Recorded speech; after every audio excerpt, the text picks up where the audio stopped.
Thank you very much, Mr. Chairman. It's really hard in one hearing to categorize all the ways in which the Russians are using starvation as a deliberate tactic, not just in Ukraine, but all over the world. And Ambassador Thomas Greenfield, I wanted to sneak in two questions, one for you and one for Ambassador Power. To you, I wanted to talk about the crisis in Syria. Today, WFP estimates you've got about 12 million people who are food insecure, starving. That's an increase from last year. It's hard to believe, but it's getting worse inside Syria, not better. And yet, during the last several years, we, of course, have gone from 4 crossings to bring humanitarian aid down to only 1 crossing. And there's only one reason for that, and that is the Russians' decision to try to use starvation as a tool to benefit Bashar al-Assad.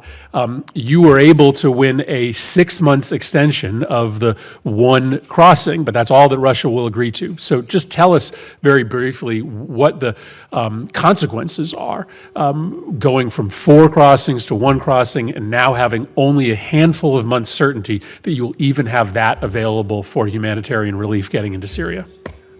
Senator, thank you for that question. I was in the region earlier in the year, and I saw the desperation, not just among the Syrians, but the desperation of the humanitarian workers who will see the impact of this directly in January when this border crossing closes in the middle of winter. What we expect will start to happen is more people will start to move. People will not sit and allow themselves and their children to starve to death. So we will have to possibly prepare for more migrations of people across the border and support to those people where they're sitting. We worked desperately to get this border crossing extended for a year. The Russians were obstructionists, as they always have been.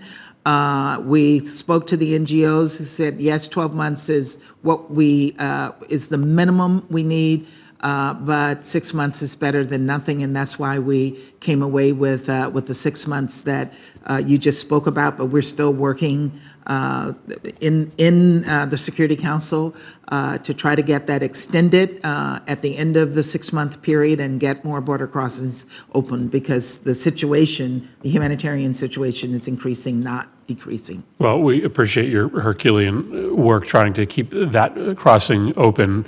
Tell us how we can continue to help. Ambassador Power, I wanted to ask you to drill down a little bit more on the commitments that we need from our Gulf allies.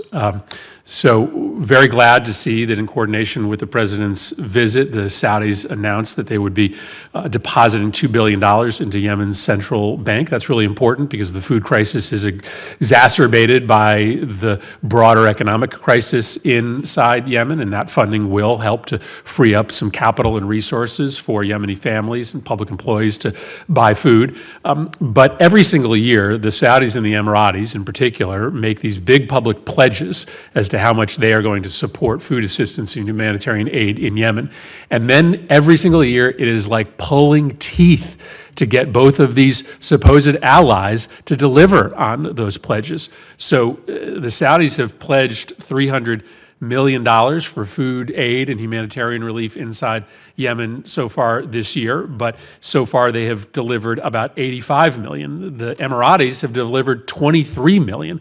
I mean, the Emiratis sneeze $23 million every morning when they wake up, and yet we can't get more than $23 million to support humanitarian relief.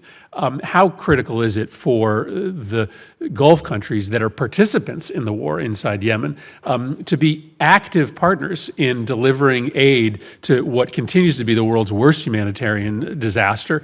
We're doing the most, but it seems that the participants in the war need to be at least meeting our commitment.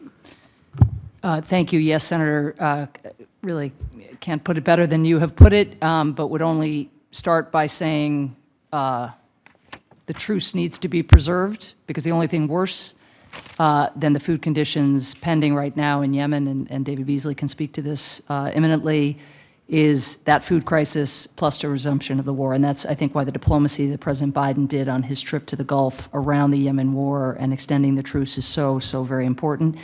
I would add that Qatar in the past has made fairly important contributions to previous crises in Somalia. So one of the things that I will do in the wake of my trip to the Horn here in the coming days is engage with them. We have a conversation underway, but I think that's an area for growth as well. And I would say, again, the Saudis have provided some capital and liquidity, I think, to the Egyptians to help shoulder this crisis. But just as I indicated in my opening, we've got to pursue emergency aid at the same time we make these longer-term investments. And so it really isn't enough just to provide loans, even though that's an incredibly important piece of the puzzle.